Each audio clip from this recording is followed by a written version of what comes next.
Short motivation story in Hindi. एक राजा ने अपने सैनिकों से सड़क के बीच में एक बड़ी सी चट्टान रखने को कहा। चट्टान को बीच सड़क में रखवा कर राजा ने सैनिकों को छुपकर उस चट्टान पर नजर रखने के लिए कहा कि देखना उस चट्टान को रास्ते से कौन हटाता है। लोग उस जगह पर आते रहे और जाते रहे, लेकिन किसी ने भी उस चट्टान को रास्ते से हटाने की कोशिश नहीं की। उस चट्टान के पास से गुजरने वाले लोगों में से राजा के कुछ करीबी लोग और शहर के व्यापारी भी थे, और उनमें से कुछ लोग तो राजा को ही कोसने लगे कि क्या राजा इस चट्टान को भी रास्ते से नहीं हटवा सकता। लेकिन किसी ने भी उस चट्टान को रास्ते से हटाने का प्रयास नहीं किया। ऐसा काफी दिनों तक चलता रहा।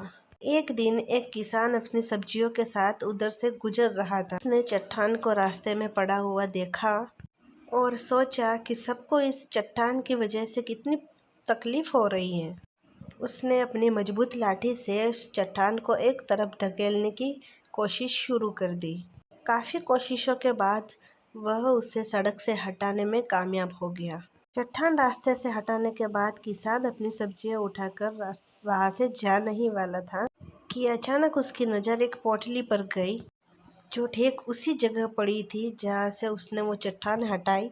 उसने उस पोटली को खोलकर देखा तो उसमें सोने के कई सिक्के थे, और उन सिक्कों के साथ राजा का एक संदेश भी था, जिसमें लिखा था कि ये सोने के सिक्के उनके लिए है जो इस चट्टान को रास्ते से हटाएगा। दोस्तों, ठीक इसी तरह हम सबकी लाइफ में भी कई परेशानियां आती हैं।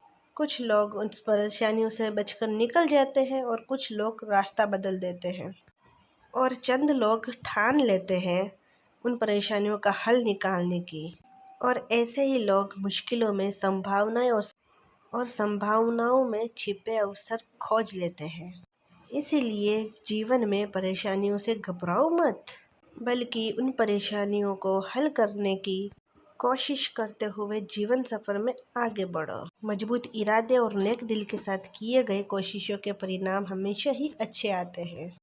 Thanks for watching to my video. Please like, share and subscribe.